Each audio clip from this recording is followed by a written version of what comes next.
C'est une très grande joie de vous retrouver dans le cadre de notre émission Tous ensemble à la suite de Jésus-Christ de Nazareth. Fidèles téléspectateurs de CAM10, bonsoir et bienvenue à ce programme.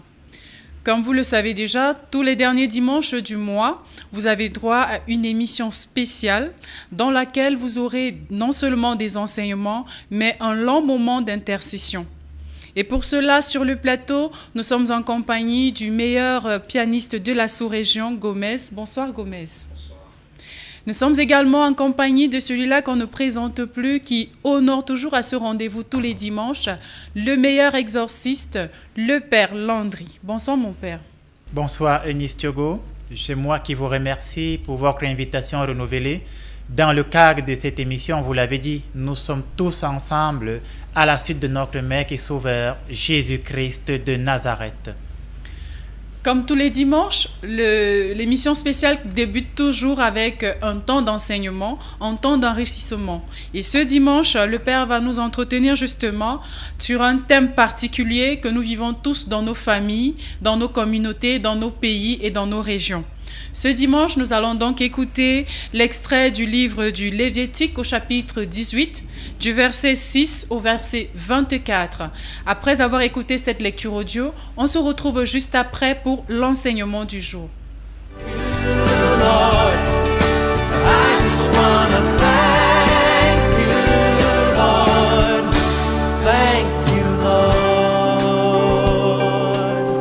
Je suis l'Éternel. Nul de vous ne s'approchera de sa parente, pour découvrir sa nudité. Je suis l'Éternel. Tu ne découvriras point la nudité de ton père, ni la nudité de ta mère. C'est ta mère, tu ne découvriras point sa nudité. Tu ne découvriras point la nudité de la femme de ton père. C'est la nudité de ton père. Tu ne découvriras point la nudité de ta sœur, fille de ton père ou fille de ta mère, née dans la maison ou née hors de la maison. Tu ne découvriras point la nudité de la fille de ton fils ou de la fille de ta fille. Car c'est ta nudité. Tu ne découvriras point la nudité de la fille de la femme de ton père, née de ton père. C'est ta sœur. Tu ne découvriras point la nudité de la sœur de ton père. C'est la proche parente de ton père. Tu ne découvriras point la nudité de la sœur de ta mère. Car c'est la proche parente de ta mère. Tu ne découvriras point la nudité du frère de ton père. Tu ne t'approcheras point de sa femme. C'est ta tante. Tu ne découvriras point la nudité de ta belle-fille. C'est la femme de ton fils, tu ne découvriras point sa nudité. Tu ne découvriras point la nudité de la femme de ton frère. C'est la nudité de ton frère. Tu ne découvriras point la nudité d'une femme et de sa fille. Tu ne prendras point la fille de son fils, ni la fille de sa fille, pour découvrir leur nudité. Ce sont tes proches parentes, c'est un crime. Tu ne prendras point la sœur de ta femme, pour exciter une rivalité, en découvrant sa nudité à côté de ta femme pendant sa vie. Tu ne t'approcheras point d'une femme pendant son impureté menstruelle, pour découvrir sa nudité. Tu n'auras point commerce avec la femme de ton prochain, pour te souiller avec elle. Tu ne livreras aucun de tes enfants pour le faire passer à Moloch, et tu ne profaneras point le nom de ton Dieu. Je suis l'Éternel. Tu ne coucheras point avec un homme comme on couche avec une femme. C'est une abomination. Tu ne coucheras point avec une bête, pour te souiller avec elle. La femme ne s'approchera point d'une bête, pour se prostituer à elle. C'est une confusion.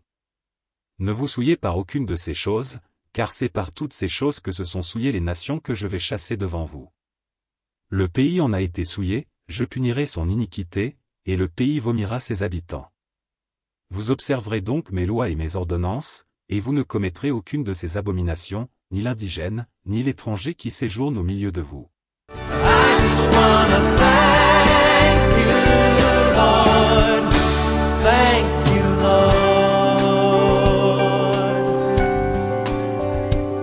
Nous venons donc tous d'écouter cet extrait du livre du Lévitique au chapitre 18. Et là, mon Père, on constate qu'une fois de plus, nous sommes dans les écrits de l'Ancienne Alliance.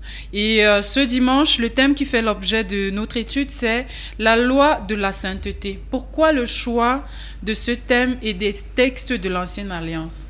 Alors, il est vrai que ces derniers temps, nous épiloguons de manière assez étendue sur les textes de l'Ancienne Alliance. Mais ce texte en particulier, pourquoi? Parce que je me suis rendu compte que la plupart des gens ont l'impression que les lois, je vais dire comme ça, les recommandations ou les instructions de Yahvé Dieu dans l'Ancienne Alliance ne sont plus valides, ne sont plus d'actualité, sont devenues obsolètes. C'est pourquoi on va lui dire, beaucoup de croyants et de chrétiens avoir des expressions du genre « l'Ancienne Alliance n'est plus valide »,« l'Ancienne Alliance ne s'applique plus »,« nous ne sommes plus au temps de Moïse »,« nous ne vivons plus les temps d'Aaron », aujourd'hui nous sommes dans la Nouvelle Alliance. Et en observant et en écoutant autant de déclarations, à ma connaissance, farfelues, il m'a donc été, je vais dire, précieux de revenir sur les textes de l'Ancienne Alliance, parce que Jésus, quand il a intervenu à ce sujet, il a dit « Je ne suis pas venu abolir la loi, mais l'accomplir ». Accomplir la loi signifie qu'il y donne une nouvelle interprétation. Donc, il n'annule pas l'Ancienne Alliance, mais il apporte une nouvelle interprétation. Il faudrait donc que chacun d'entre nous, de nos téléspectateurs, chacun d'entre nous qui sommes chrétiens, que nous prenions conscience que les lois de l'Ancienne Alliance sont d'actualité. Il faudrait juste, avec la grâce de l'Esprit Saint et la bonne, je vais dire, formation intellectuelle, que nous puissions y poser une interprétation qui va nous aider à mener tous un style de vie qui plaise à Dieu. Voilà pourquoi j'ai choisi ce thème, la loi de la sainteté, extrait du livre du Lévitique, parce que c'est dans ce livre que Yahvé Dieu déploie d'une façon incommensurable, de manière grandiose, je vais dire, la plupart de ses interdits au sens de l'Ancienne Alliance. Voilà pourquoi j'ai choisi ce thème. D'accord, justement, parlant d'interdit, ici, dans cet extrait, Yahvé Dieu commence par un interdit qui consiste à ne pas avoir des rapports avec une femme de sa parenté. Alors, dites-nous, mon père, quelles en seraient les conséquences? Ah, voilà. Oui, nous avons suivi ce texte du Lévitique au cours duquel Yahvé donne des interdits, parce que tout le texte est une succession de recommandations. Mes recommandations me semblent même un peu, je vais dire, léger. Le texte tourne autour des commandements. C'est pourquoi on peut appeler ça des interdits. Et vous avez demandé pourquoi est-ce que Yahvé Dieu interdit que nous ayons des rapports avec les membres de notre parenté. Pour ceux qui ont suivi le texte audio, je voudrais d'abord lever l'équivoque. Dans ce texte audio, la traduction dit « Tu ne connaîtras pas la nudité ». Ce n'est qu'une traduction parmi tant d'autres.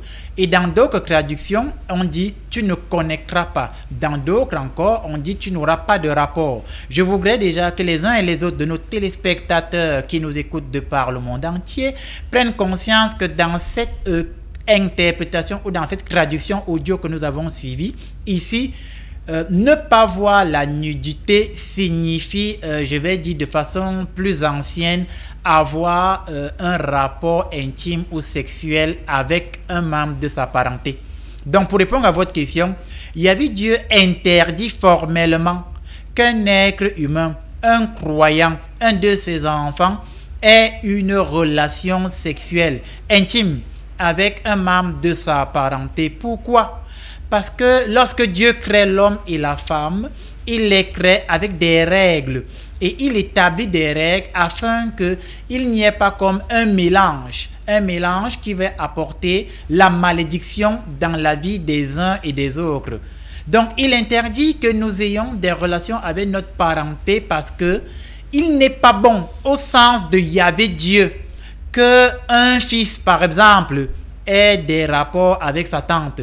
Au sens de Yahvé Dieu, il n'est pas bon qu'un neveu ait des rapports peut-être avec son cousin. Il n'est pas bon au sens de Yahvé Dieu qu'un oncle ait des rapports avec sa nièce. Donc, il commence de prime abord par là pour mettre le peuple en garde parce que il rappelle que ces pratiques, on les trouvait dans d'autres peuples. Et ces peuples n'étaient pas, je vais dire, des peuples qui croyaient en lui, Yahvé Dieu, qui n'exaltaient pas sa gloire. Et donc, il donne ces recommandations afin que les malheurs qui se sont abattus au sein de ces peuples étrangers, que ces malheurs ne viennent pas s'abattre au milieu du peuple d'Israël. Voilà pourquoi il leur dit, vous ne ferez pas ces choses-là qu'on trouve ailleurs comme coucher avec la parenté. Voilà quelques éléments de réponse à votre question. Je ne sais pas si j'ai bien répondu, mais c'est à peu près ce qui me vient comme élément de réponse à l'instant où vous me posez la question. D'accord, merci mon père. Alors, dans la suite du texte, justement, nous constatons clairement qu'une fois de plus, Yahvé Dieu interdit tout rapport avec ses nièces ou neveux, qu'ils soient nés dans la maison familiale ou en dehors. Mon père, donnez-nous d'amples explications à ce sujet. Ah oui, c'est vrai que à la suite du texte, Yahvé Dieu interdit tout rapport avec ses neveux, avec ses nièces. Donc on continue à être dans ce que Yahvé Dieu appelle la parenté. Alors s'il m'est permis de donner d'amples explications, qu'est-ce à dire? Je voudrais que les uns et les autres m'écoutent attentivement. Les parents ont pour rôle, les parents ont pour, je vais dire, objectif de protéger les enfants. Et un bon parent, c'est-à-dire un papa, une maman, un oncle, une tante, un cousin aîné, une cousine aînée qui symbolise la parenté, ont pour rôle premier de protéger les membres de la famille, les cadets ou la postérité.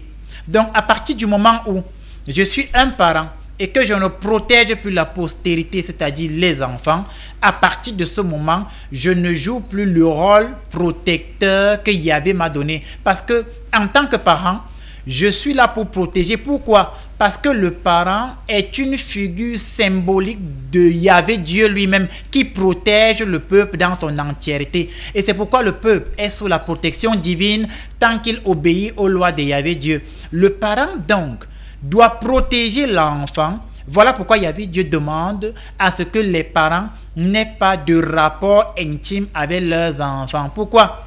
Parce qu'avoir des rapports intimes avec son enfant, c'est le détruire à la fois psychologiquement et spirituellement. Avoir des rapports avec sa nièce comme cela se trouve aujourd'hui dans beaucoup de familles, c'est détruire cette jeune fille. Et comme moi, il m'arrive de suivre beaucoup l'actualité des médias, dans les sociétés occidentales et même déjà africaines, on entend beaucoup de dénonciations d'abus sexuels sur mineurs. C'est où je voudrais en venir. Que les gens comprennent que Yahvé Dieu avait déjà interdit ces choses il y a longtemps.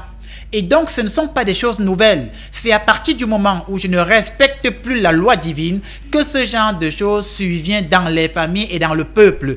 Et donc, si l'oncle s'en va coucher avec sa nièce, il fait mal. Il fait très mal et la conséquence est le châtiment. C'est l'occasion pour moi de m'adresser à tous les hommes qui nous écoutent aujourd'hui et qui ont l'habitude d'aller coucher avec leur nièce. Vous faites mal et vous faites très mal. Et si vous continuez, le malheur, la malédiction de Yahvé va s'abattre sur vous. Voilà ce que je pouvais apporter comme autre élément de réponse à votre interrogation. Voilà, merci mon père. On va prendre un cas de figure. Voilà, on met de ce cas de figure, généralement, on revient dans la tradition africaine. Il y a même une série télé qui est passée dessus et ce sont des cas qu'on a vécu au quotidien. Une famille où il y a deux frères. Le premier frère est marié, il fait des enfants et quand son cadet se marie, il fait 5 ans, il n'arrive pas à faire d'enfants avec sa femme. Et la tradition, au nom de la tradition, on lui demande d'aller avec la femme de son frère. Il va avec la femme de son frère, elle conçoit et met au monde un fils ou une fille. Mon père, est-ce que ce genre de tradition va à l'encontre de ce qu'on a écouté dans ce texte? Alors, il est clair que si on s'en fie aux lois divines, cette tradition est en contradiction avec la loi divine. Ça, c'est pas le Père Langlais-Marie qui le dit, c'est la Bible qui le dit et c'est Yahvé qui y parle. Donc, pour revenir à votre cas spécifique, un frère n'arrive pas à avoir des enfants et on demande à l'autre frère d'aller avec la femme de ce dernier afin de maintenir la postérité. C'est la tradition, semble-t-il, dans certaines tribus, mais au sens de la loi divine, c'est à proscrire, c'est quelque chose à prohiber, c'est quelque chose à exclure de la communauté. Pourquoi? Que les choses soient claires.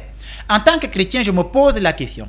Entre la loi traditionnelle et la loi divine, qu'est-ce qui passe en premier dans ma vie?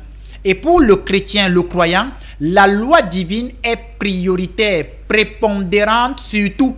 Ça veut dire qu'au sens de la loi traditionnelle, la loi divine est supérieure et prépondérante. Il n'est donc pas question pour un chrétien, à la suite de Jésus de Nazareth, pour un croyant qui se dit être sous l'autorité de Yahvé Dieu, il n'est pas question pour lui d'accepter d'aller coucher avec la femme de son frère sous prétexte que la tradition lui demande de le faire pour donner une postérité à son frère. Parce qu'il y a des conséquences. Et si vous me permettez d'épiloguer sur les possibles conséquences, en voici quelques-unes. À partir du moment où le frère va enceinte la femme de son frère sous couvert de la tradition, observez ces familles. Une chose est sûre, c'est que au sein de leurs enfants et de leurs petits-enfants, il y aura toujours soit des problèmes de querelle, donc la famille ne sera jamais en harmonie, soit il y aura toujours des problèmes de jalousie. On remonte ici au premier péché de Caïn qui a fini par tuer Abel, je pense bien. Et dans ces familles, vous trouverez parfois des enfants qui ont des maladies incurables, parfois des filles qui n'arrivent pas à se marier, parfois des garçons qui n'arrivent pas à procréer parce qu'ils sont stériles. Parfois des enfants qui ont fait des études mais n'arrivent pas à se déployer dans la société. On se demande, est-ce que Dieu ne les écoute pas? Non. Exode 25, il est écrit, à cause de la faute de leurs parents, je laisserai le châtiment, la malédiction s'abattre sur leurs enfants et sur leurs petits-enfants après eux. Et donc, la faute de ces parents dont parle Exode 25 revient dans Lévitique 18, justement, du frère qui s'en va coucher avec la femme de l'autre frère pour maintenir la postérité. Mais c'est la faute des parents et le châtiment s'abat sur les enfants, les petits-enfants et quelquefois les arrière-petits-enfants après eux. Voilà ce que je pouvais apporter comme élément de réponse à votre interrogation. Et dans ce cas, mon père, comment faire donc pour annuler la continuité de cette malédiction dans la vie de la famille? Alors, à partir du moment où la malédiction, le châtiment se déploie, parce que Yahvé ne peut ni se tromper, ni nous tromper, il est le même hier, aujourd'hui, éternellement, vivante et efficace, et sa parole, ça c'est l'extrait de la lettre aux Hébreux, je pense, chapitre 4. Vivante et efficace est la parole de Yahvé Dieu, donc il ne peut ni se tromper ni nous tromper. Qu'est-ce qu'il faut faire?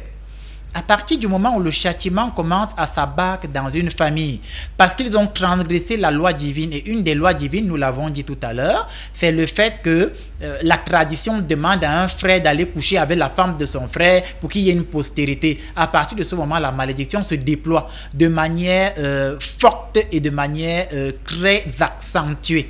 Qu'est-ce qu'il faut faire? Il faudrait que la famille commence à faire des prières pénitentielles.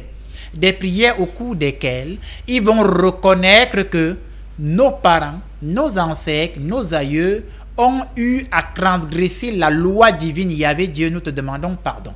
On appelle ça des prières pénitentielles. En ce moment, nous sommes en temps de carême et donc le temps de carême est un temps judicieux pour les prières pénitentielles justement. Après qu'ils aient eu à faire des prières pénitentielles, il faudrait de manière indubitable, et j'insiste dessus, de manière indubitable, que cette famille se rapproche d'un serviteur de Yahvé Dieu, puisse-t-il être un prêtre, oncionné, assisté de l'Esprit Saint ou un pasteur, je n'en sais rien. Et ce serviteur de Dieu, au nom de l'Éternel, qu'est-ce qu'il va faire?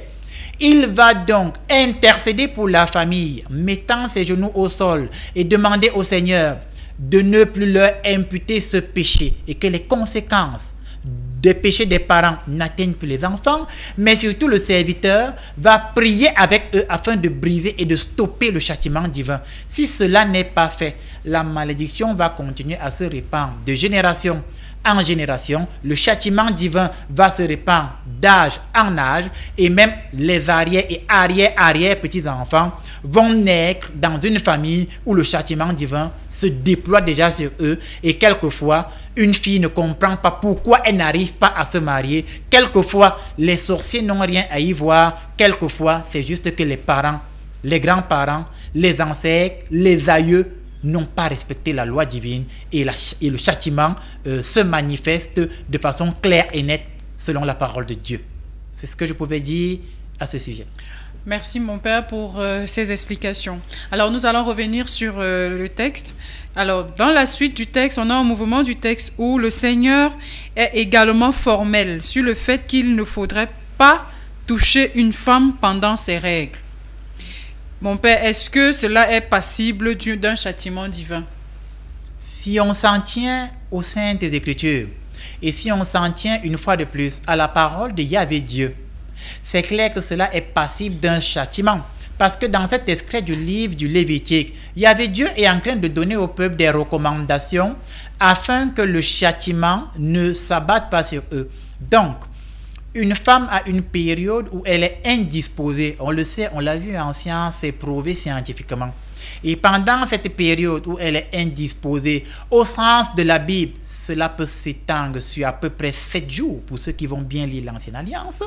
Pendant à peu près cette semaine, il y avait Dieu recommande, demande, je n'ai pas envie de dire exige que aucun homme ne touche cette femme parce que pendant cette période, elle est souillée, donc elle expulse quelque chose d'impur. Il n'est pas question de se mettre en impureté avec cette souillure qui sort du corps de la femme. Maintenant, vous disiez que est-ce que cela est passible d'un châtiment? Oui, cela est passible d'un châtiment. Pourquoi? Parce qu'au moment où je touche une femme qui est en période d'indisposition, je désobéis à la loi divine. Et quand je désobéis à la loi divine, ça veut dire que je rejette l'enseignement de Yahvé Dieu dans ma vie. Je rejette la parole de Dieu dans ma vie. C'est un peu comme au jardin d'Éden. Lorsque Yahvé Dieu a dit à Adam et Ève, vous mangerez des fruits de tous les arbres fruitiers du jardin, mais vous ne toucherez pas à cet arbre-ci. Et je rappelle que l'arbre de la connaissance du bien et du mal symbolise toutes les fausses connaissances qui sont proposées à l'être humain. Et entre ces fausses connaissances et la parole que Yahvé leur donne, quelle est la parole que Yahvé donne à Adam et Ève? Il leur dit, vous n'allez pas manger de ce fruit-là. Donc, ils doivent s'en tenir à la parole de Yahvé Dieu. Donc, celui qui désobéit à la parole de Yahvé Dieu est châtié. Tout homme qui prend un malin plaisir à aller avec une femme pendant ces périodes de règles sera châtié. C'est Yahvé qui parle, ce n'est pas le Père Langui-Marie qui parle. Il sera châtié. Et quelle peut être la conséquence? Peut-être tes activités vont chuter. Moi, je n'en sais rien. Peut-être que la bénédiction qui devait t'atteindre ne va plus t'atteindre.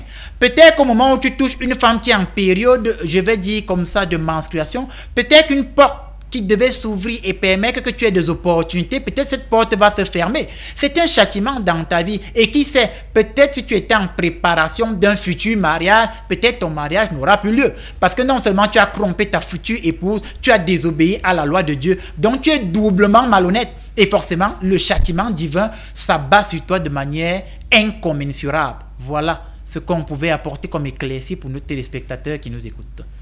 D'accord, mon Père. Justement, pour aller dans le même sens, est-ce qu'un prêtre peut prier avec imposition de main sur une femme en période de menstru? Alors, est-ce qu'un prêtre peut prier avec imposition de main sur une femme qui est en période de menstru?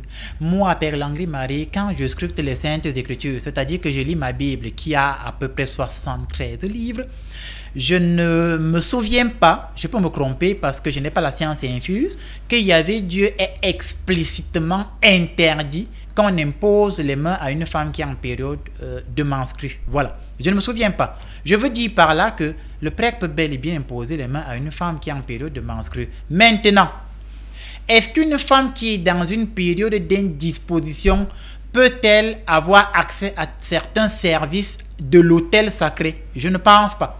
Je ne pense pas. Puisque le Lévitique dit qu'à cette période, elle est souillée. Donc, il y a des services à l'autel sacré auxquels la femme ne peut pas avoir accès quand elle est dans cette période d'indisposition.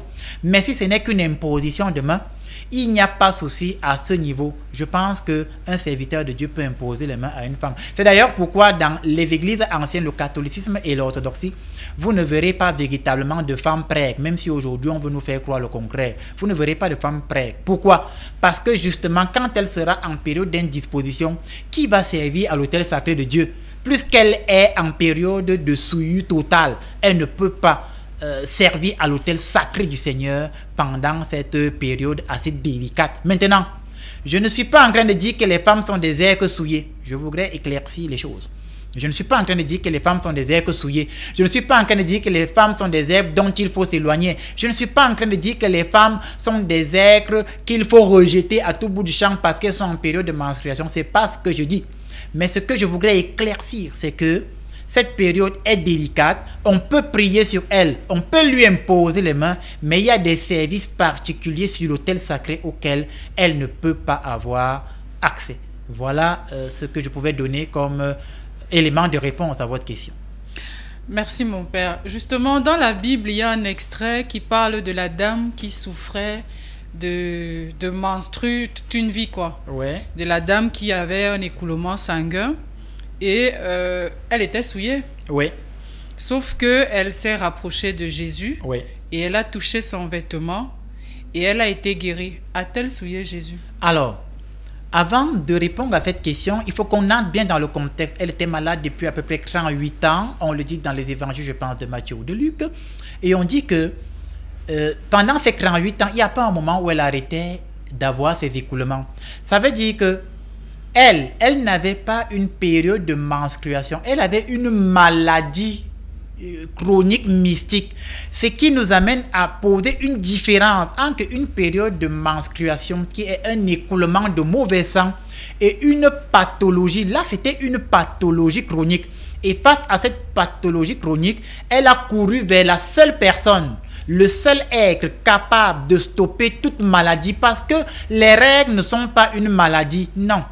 Non, il ne faut pas confondre. Les règles dans la vie d'une femme ne sont pas une maladie. C'est un moment de sa vie, un état naturel que Yahvé Dieu a mis en elle. Mais cette femme dont vous parlez, elle était dans un état de pathologie. Et c'est à cause de cette pathologie qu'elle s'en va vers le Sauveur, toucher son vêtement pour être guérie. Et ça, c'est important. Ça veut dire qu'elle n'a pas souillé Jésus. Elle est allée chercher la guérison auprès du Seigneur. Face à cette pathologie qui l'empêchait de vivre pleinement sa vie de croyante, pleinement sa vie d'enfant de Dieu. D'accord, merci mon père pour ces explications. Alors, à la fin de notre texte, justement, le Seigneur nous met en garde sur deux problématiques. Ici, il met en exergue les pratiques d'homosexualité et la pratique de la zoophilie. Alors, pouvez-vous justement éclairer notre lanterne sur ces deux pratiques? Oui. Et effectivement, à la fin du texte, Dieu rappelle que l'homosexualité est une abomination devant lui. On ne revient pas dessus. Quand je dis qu'on ne revient pas dessus, c'est que la position du Père Langley, tout le monde la connaît. L'homosexualité est une mauvaise chose aujourd'hui et à jamais. Et le débat est clos, c'est tout. Il n'y a pas de débat. Il n'y a pas d'ouverture possible pour accepter une forme d'homosexualité. Il n'y a pas d'ouverture possible. Point. Celui qui est homosexuel fait mal. Celui qui vit avec des homosexuels et participe à leurs choses fait mal. Et tous ceux qui font partie d'un groupe homosexuel de près ou de loin font mal. Et la malédiction de Yahvé Dieu, le châtiment, s'abat sur eux au quotidien, s'abat sur leurs enfants, leurs arrières et leurs arrière-petits-enfants après eux, c'est tout. Ce n'est pas le Père Langley qui dit c'est Yahvé Dieu. Et entre la parole de Dieu et la parole des hommes, il n'y a pas match. Point. Cela s'arrête ainsi. Et si nous vivons dans une société où on veut nous faire croire que l'homosexualité est bien, il faut rejeter ces anti-valeurs en tant que chrétien et il faut prendre position de manière claire. Ça, il n'y a pas de débat à ce sujet. Maintenant, pour ceux qui font la zoophilie, et je rappelle que quand on parle de zoophilie, dans l'étymologie du mot zoophilie, la première étymologie en grec c'est zoion ou zéon, et ça signifie bête ou bestialité. Et il y a philia qui signifie amitié. Donc la zoophilie, pour ceux qui nous écoutent de façon triviale, c'est cet attrait qu'un être humain va commencer à avoir envers les animaux sur le plan sexuel. C'est le désir de l'attrait sexuel envers l'animal, c'est la zoophilie. Dans toutes les personnes qui ont l'habitude d'avoir des relations sexuelles avec les animaux, pour Yahvé Dieu, c'est une abomination. Et le châtiment s'abat sur vous. Voilà pourquoi toutes les jeunes femmes, les jeunes filles ou les femmes âgées qui quittent leur pays, le Cameroun, et s'en vont, que ce soit à Dubaï ou dans d'autres pays, où elles vont être traitées comme des chiens ou des chiennes, et vont être forcées d'avoir des relations intimes avec des animaux pour avoir de l'argent, vous faites mal, que le débat soit clair. Et votre argent est aussi pourri que la malédiction qui s'abat sur vous. Que les choses soient claires. Il n'est donc pas question pour moi, Père Langley Marie, que quelqu'un qui a l'habitude de coucher avec le chien vienne me trouver dans mon bureau et me dire, mon père, bénis-moi. Je ne bénis pas le mal.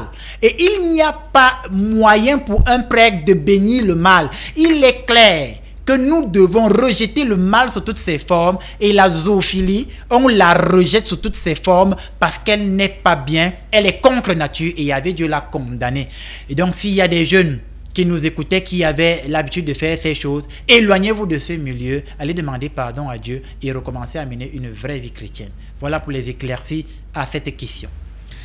D'accord, mon père. Ça veut dire que si une jeune dame vient de Dubaï, est de passage au Cameroun et vient rencontrer le père Landry parce qu'elle a besoin de prière, le père ne va pas prier sur elle.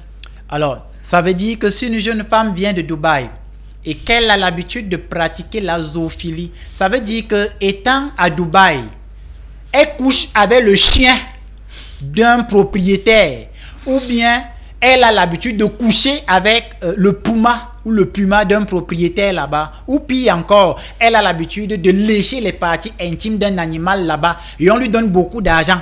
Et elle vient voir le père Landry et lui dit, faut que tu pries sur moi mon père, voilà 10 millions. Je lui dirai, ton argent et toi, éloignez-vous de moi, vous qui commettez l'iniquité. Parce que moi, je prie Yahvé Dieu en esprit et en vérité. Et comme Ananie et sa fille ont voulu mentir à Pierre et Pierre leur a dit, comme vous avez cru mentir à l'Esprit de Dieu, à l'instant la vie vous sera retirée. Je dirai à cette femme, même si elle veut me mentir, l'Esprit du Seigneur me montrera qu'elle ment. Je lui dirai, ton argent est pourri, éloigne-toi de moi. Et si tu insistes, que le châtiment divin s'abatte sur toi. Mais si une femme vient de Dubaï parce qu'elle a été abusée, ça veut dire qu'elle avait une affaire et elle a fait confiance aux gens et on l'a trompée dans cette affaire. Elle revient au Cameroun, prier Dieu afin que Dieu lui donne le discernement et que lorsqu'elle va relancer ses affaires, que ces affaires puissent être, je vais dire, sous le contrôle de l'Esprit Saint. Alors je me ferai un plaisir de prier avec elle, de lui imposer les mains, d'intercéder pour elle afin que Yahvé Dieu éloigne d'elle toutes les personnes qui vont vouloir abuser de sa confiance et que ses affaires soient sous la protection divine et que son argent soit sous la protection divine. Voilà ce que je pouvais apporter comme éclairage à ce sujet. Merci mon père. C'est sur cette note que prend fin l'enseignement de ce soir. Donc là, nous allons passer à la deuxième partie de notre émission. Nous allons partager avec nos téléspectateurs un reportage ou alors... comment je vais dire, un reportage effectivement et un témoignage bien évidemment d'une famille qui est en suivi avec le père Landry et on se retrouve juste après.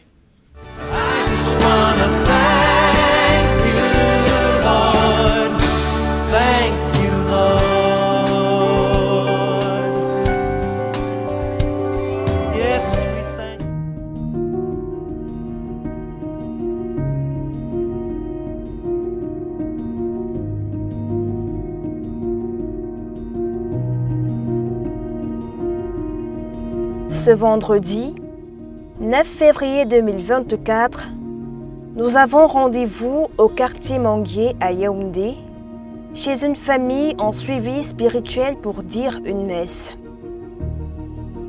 Il est 17h30, lorsque le père Landry Marie, prêtre exorciste, arrive sur les lieux.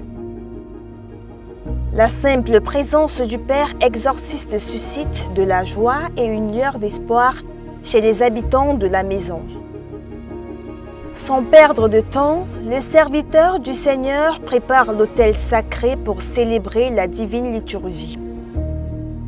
Une fois que toute la famille est réunie, l'exorciste débute par une séance de prière au cours de laquelle il va imposer les mains à chaque membre présent, du plus âgé au plus jeune. Cette séance de prière va s'achever au cours d'une messe dite par le père Landry Marie afin d'intercéder en faveur de cette famille et de la placer sous la protection divine. Selon ce Marc, gloire à toi Seigneur. Marc au chapitre 7 du 31e au 37e verset, il est écrit: En ce temps-là, Jésus quitta le territoire de Tyr, passant par Sidon.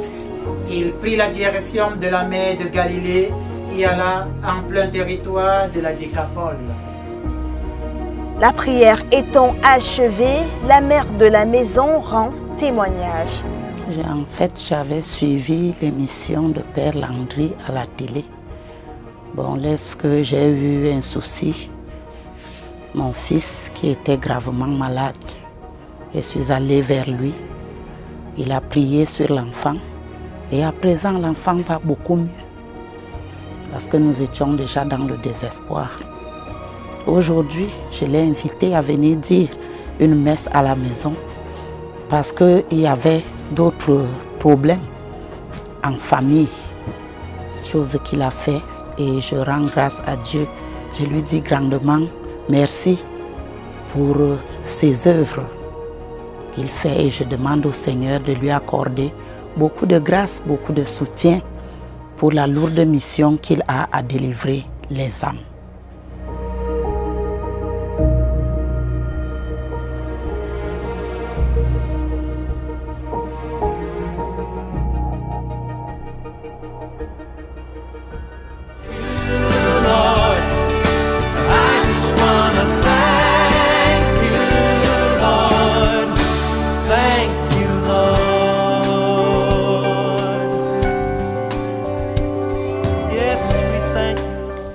Voilà, nous sommes de retour sur ce plateau. Nous allons passer à la troisième partie, l'une des parties les plus importantes de notre émission, justement qui consiste aux intercessions. Donc, le pianiste Gomez va nous bercer par ses belles mélodies. Il va nous accompagner dans les méditations. Et ce dimanche, nous allons donc intercéder pour les cas des personnes qui ont des blessures inguérissables. Les cas des personnes qui sont victimes des poisons au niveau des pieds ou alors d'autres membres du corps. Les cas des personnes qui ont des maladies mystiques, des maladies lancées, qui ont déjà parcouru des hôpitaux et n'ont pas trouvé de solution. Nous allons également prier pour la protection de ceux qui suivent ce programme depuis des mois, depuis un an déjà, et également pour toutes ces personnes qui nous regardent pour la première fois. Oui, chers amis téléspectateurs, nous nous préparons à prier. Le pianiste Gomez peut commencer à nous bercer de ses mélodies. Ceux qui sont à la maison peuvent se lever. Vous pouvez vous mettre à genoux. Ceux qui ne peuvent se mettre à genoux peuvent juste baisser la tête et fermer les yeux. Ceux qui nous écoutent au travers de l'application peuvent déposer leur téléphone et nous nous mettons en présence du Seigneur. Frères et sœurs, nous fermons les yeux, nous baissons la tête et au nom de Jésus-Christ, nous prions.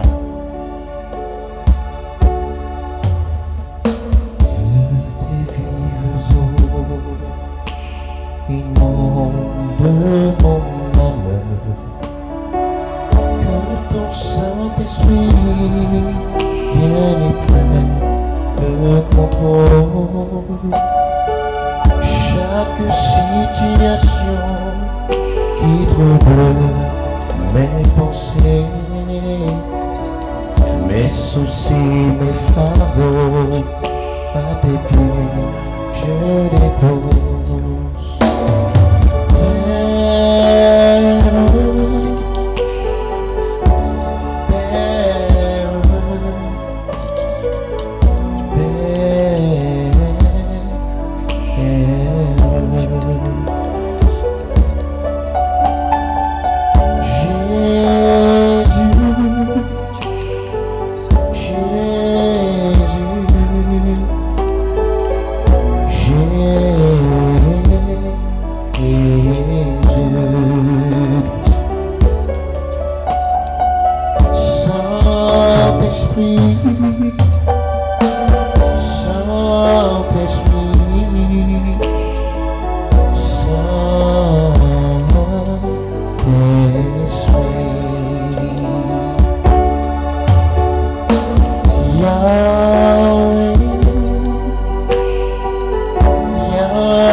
il n'y a que toi, Yahweh, il n'y a que toi.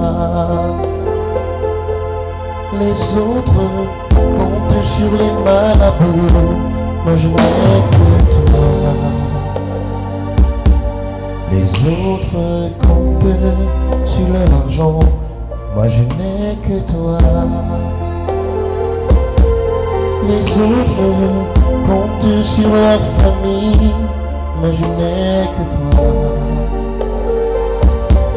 Les autres comptent sur leurs relations, moi je n'ai que toi. Il n'y a que toi, Seigneur, il n'y a que toi. Il n'y a que toi, Yahweh, il n'y a que toi. Oui, Seigneur, nous voulons prier pour toutes les personnes qui ont des maladies incurables. Nous voulons prier, Jésus, à cet instant, pour toutes ces personnes qui ont des blessures inguérissables. Ces personnes qui un jour allaient au travail, à traverser un craie et s'est retrouvé avec une blessure inguérissable. Il a été partout dans les hôpitaux, mais n'a pas trouvé la guérison. Il a consulté tout genre de spécialistes, mais ne trouve pas la guérison. Et aujourd'hui, il écoute la voix du serviteur de Dieu que je suis. Je commande et j'ordonne que cette blessure spirituelle et mystique au niveau de ton pied, mon frère, ma soeur, se referme et que ce poison ténébreux sorte de ton corps au nom de Jésus-Christ de Nazareth. Je commande et j'ordonne que cette blessure spirituelle au niveau de ton dos, au niveau de tes mains, au niveau de ta poitrine se referme, que le poison sorte et que tu en sois guéri à cet instant au nom de Jésus-Christ de Nazareth. Je commande et j'ordonne que cette blessure au niveau de ta cuisse qui ne se referme pas depuis des années, j'ordonne qu'elle se referme en ces jours et que tu rendes témoignage au nom puissant de Jésus-Christ de Nazareth. Seigneur, je prie pour toutes les personnes qui ont traversé un poison mystique au niveau des pieds. Et aujourd'hui, ils sont en train de perdre l'usage de leurs pieds. Ils sont en train de perdre la sensibilité de leurs orteils. Ils sont en train de perdre l'usage de leurs membres inférieurs. Que par le nom puissant de Jésus-Christ de Nazareth, ce poison qui se répandait dans tes pieds, dans tes orteils, dans tes chevilles, dans tes genoux, dans tes cuisses, que ce poison sorte maintenant par air ou par liquide, au nom de Jésus-Christ de Nazareth. Que ce poison qui a été calibré et lancé contre toi maintenant, lâche prise au nom de Jésus-Christ de Nazareth. Que ce poison ténébreux qu'on t'a lancé au travers des rêves, lâche prise au nom de Jésus-Christ de Nazareth. C'est ainsi que je commande et j'ordonne et je déclare que cette guérison soit pour toi en 2024 au niveau des pieds, au niveau des blessures. Sois guéri au nom puissant de Jésus-Christ de Nazareth.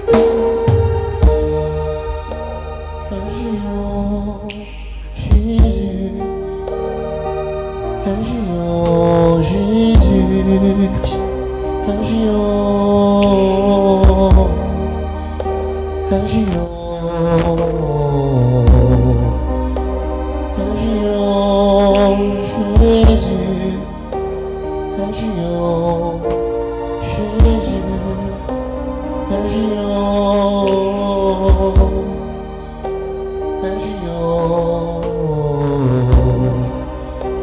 aujourd'hui bien plus qu'hier, j'ai tellement besoin de toi. Tes exploits d'autrefois, Père, je désire encore les voir, car rien ne va plus, Jésus. Je suis en proie au doute et au désespoir. Les amis m'ont dit, maudit Dieu, il meurt. Mais en toi je veux encore espérer, car rien ne va plus, Jésus. Je suis en proie au doute et au désespoir. Les gens m'ont dit, maudit Dieu, il meurt. Mais en toi je veux encore espérer, car tu peux faire au-delà de tout ce que je pensais ou imaginer. Jésus,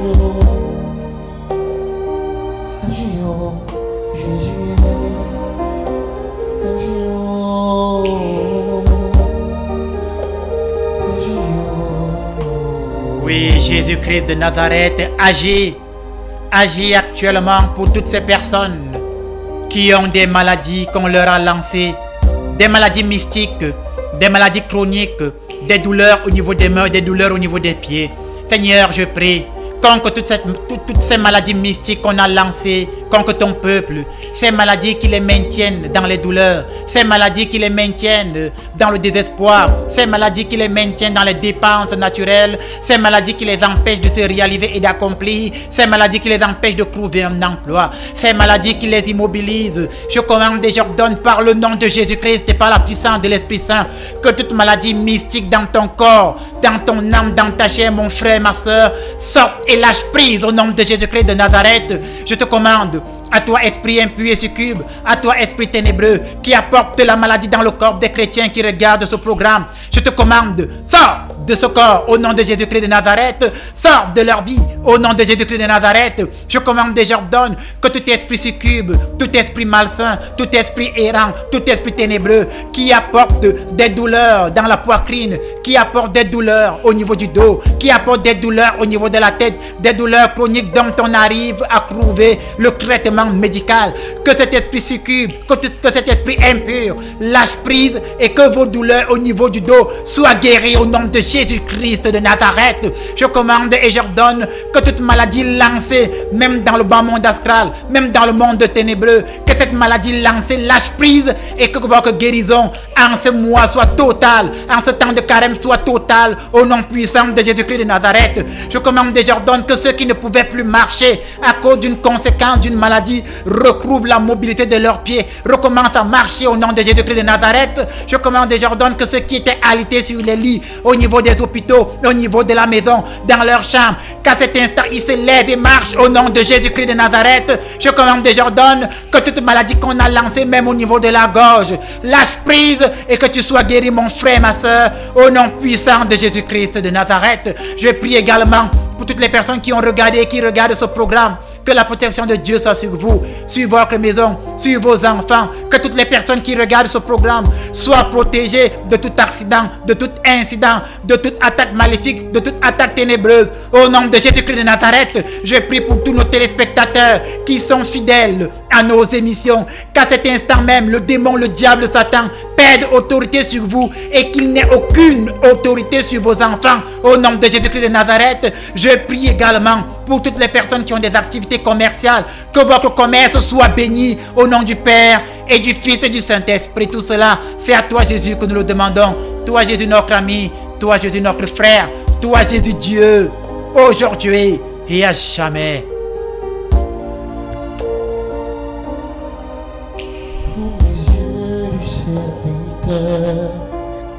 Sont posés sur son maître comme les yeux d'une servante sont posés sur sa maîtresse. Et si mes yeux sont posés sur toi, mon regard est posé sur toi. Et si ma foi repose en toi, Jésus est, Jésus est, Jésus est, Jésus-Christ est.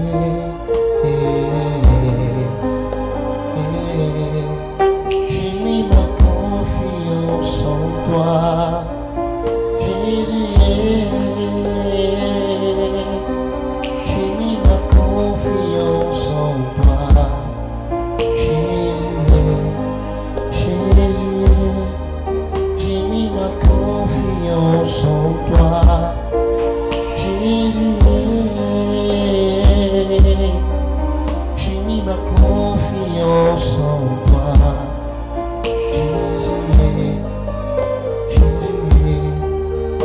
Comme les yeux du serviteur sont posés sur son maître, comme les yeux d'une servante sont posés sur sa maîtresse. Et si mes yeux sont posés sur toi, Yahweh, mon regard repose sur toi, ma foi repose en toi, Yahweh, Yahweh,